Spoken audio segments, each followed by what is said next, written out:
Vocês, meu irmão e minha irmã, eu nunca pedi para ir para o Supremo. Nunca pedi. Porque eu sempre entendi que se isso viesse, teria que ser por ação de Deus na vida das pessoas e não por ação minha, pedindo que Deus fizesse as coisas. Aleluia. O que nós precisamos pedir é que Deus nos use. Que Deus nos coloque onde Ele quiser nos colocar. Que não onde a nossa vaidade e o nosso coração estejam querendo estar, mas onde o coração de Deus queira nos pôr.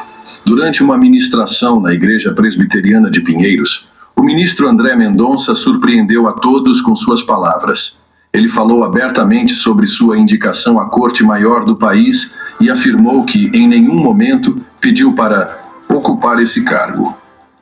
Segundo ele, sua nomeação aconteceu porque Deus tocou no coração das pessoas para que isso ocorresse, sugerindo que o próprio ex-presidente teria sido instrumento para que o processo seguisse dessa forma.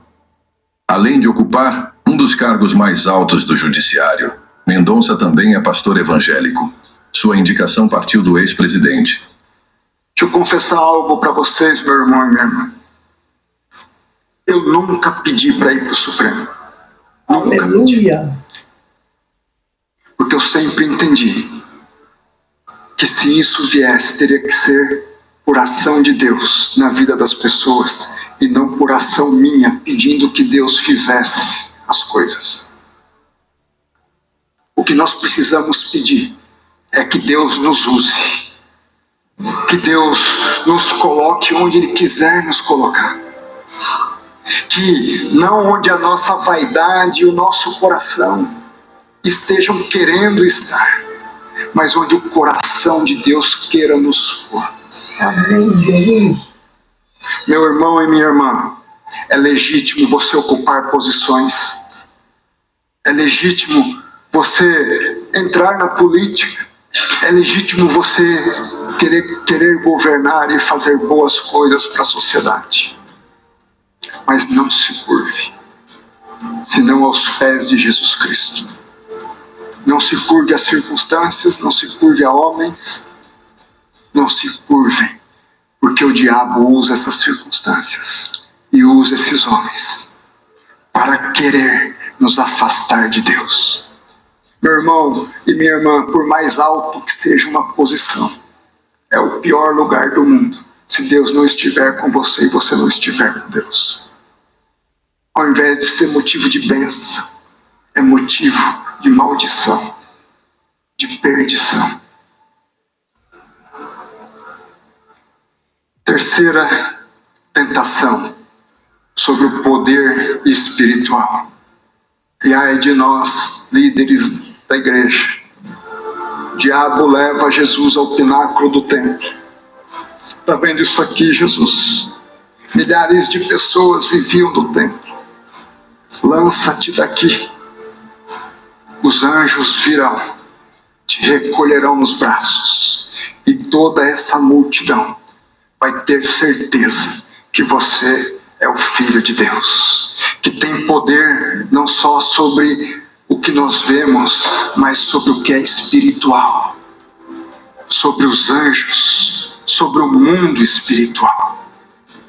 Meu irmão e minha irmã, não aspire fazer isso, se isso for para tentar a Deus, para provar a Deus, para a sua própria vaidade, para o seu próprio ego, para o seu próprio deleite. O homem e a mulher de Deus têm que ter ciência que convém que Jesus cresça e que nós diminuamos, que quem tem que brilhar é o Senhor Deus e que nós somos simplesmente servos. Jesus responde a Satanás e diz: eu não vou te obedecer, eu vou manter-me fiel ao propósito que Deus me reservou e que Deus quer de mim. E a pergunta que eu faço a você é: como vencer as tentações, como vencer essas sutilezas, como vencer esses testes que são postos diante de nós. Em primeiro lugar, como é que Jesus foi para o deserto? Cheio do Espírito Santo. Você só vence os testes se você estiver conectado com Deus, cheio do Espírito Santo. Meu irmão e minha irmã, busque o Espírito Santo.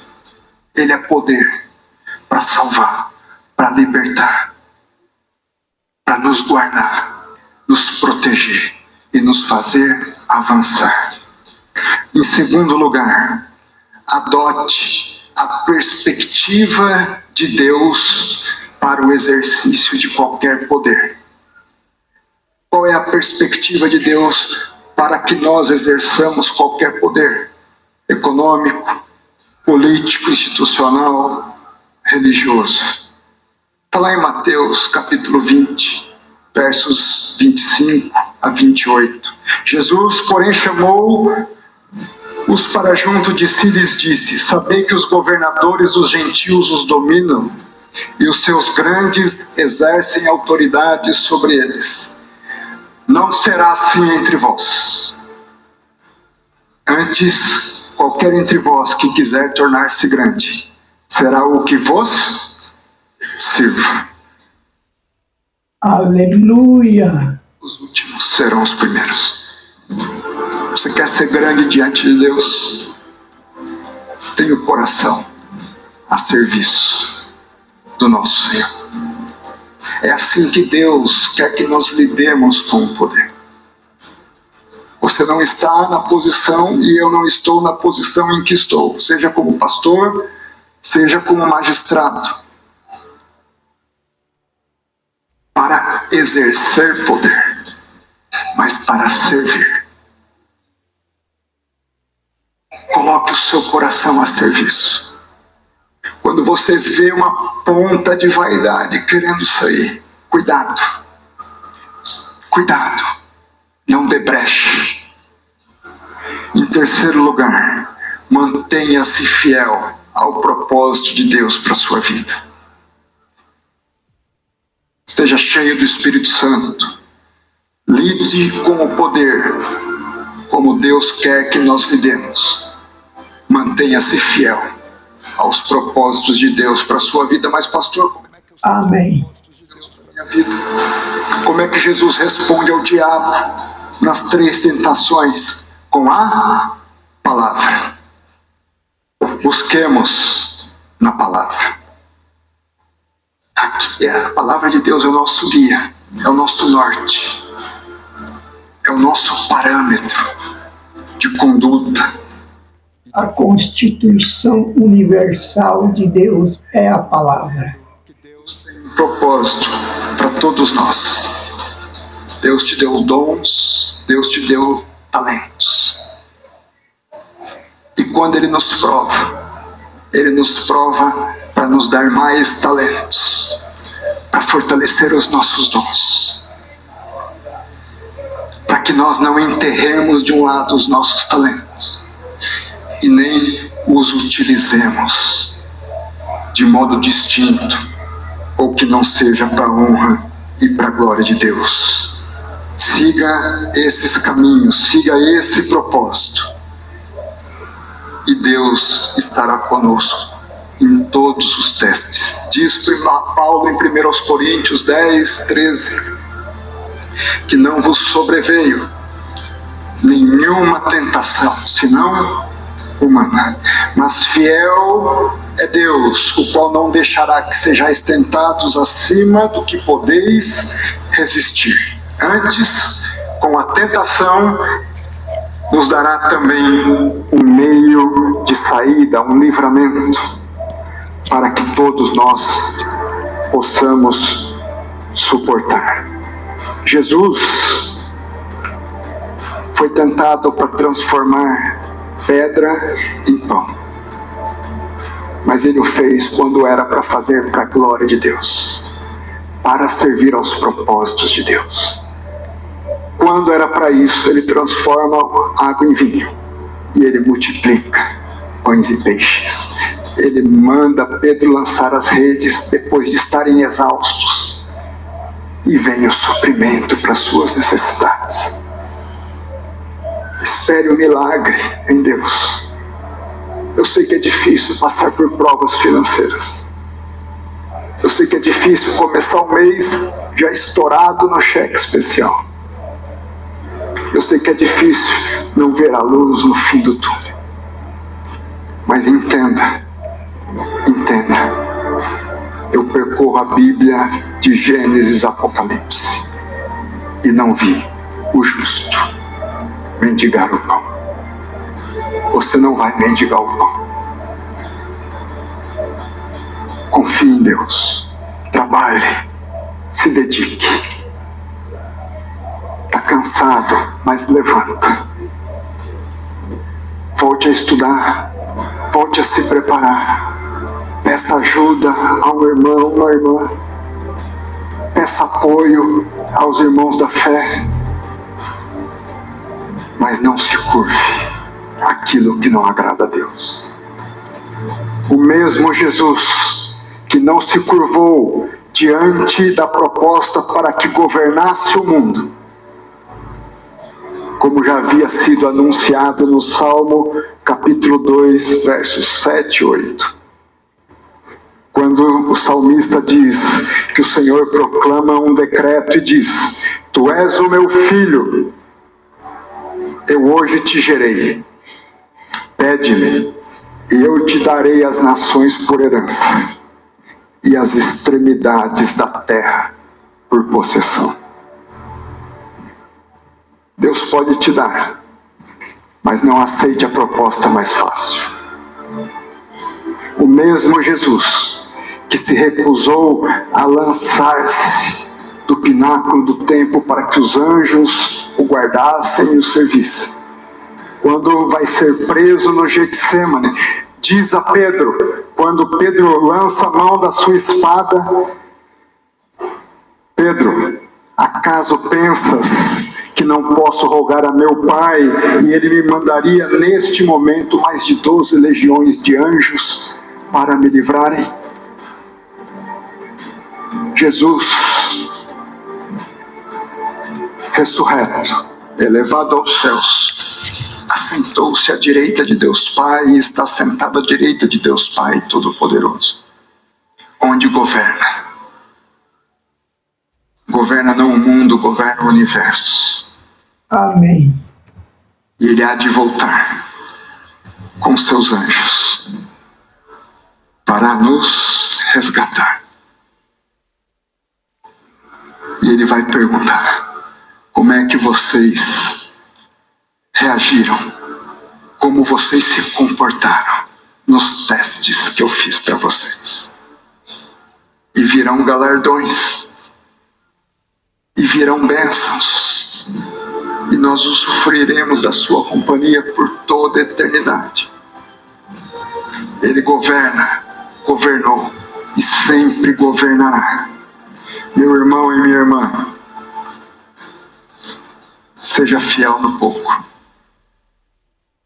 Deixe Deus te colocar sobre o muito.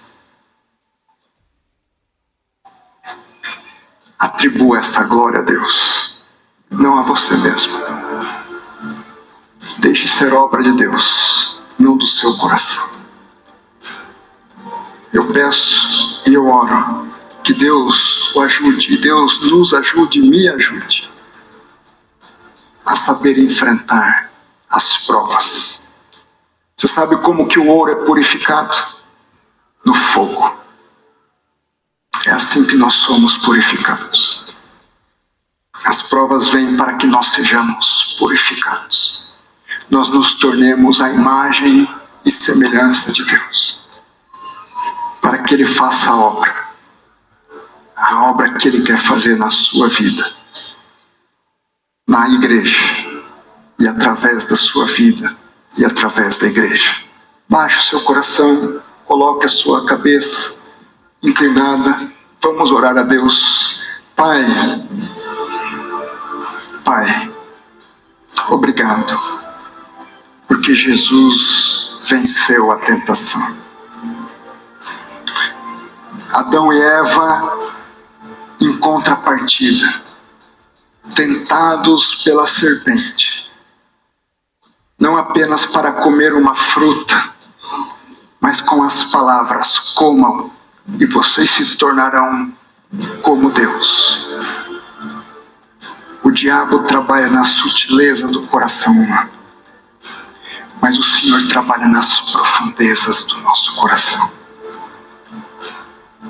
Senhor, enche-nos do Teu Santo Espírito, enche-nos do Teu poder, dá-nos fé, dá-nos certeza e segurança de que caminhar contigo é a melhor coisa que nós podemos fazer. Que não adianta poder, não adianta dinheiro, não adianta ser reconhecido, se o Senhor não nos reconhece como seus filhos. Que as nossas condutas, que o nosso coração, que o nosso agir, que o nosso pensar, que o comportar-se, que tudo o que fizermos, façamos para a honra e para a glória de Deus, e não sucumbindo aos poderes deste mundo.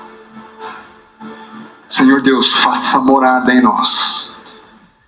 O Senhor sabe as nossas provas, o Senhor sabe as nossas dificuldades.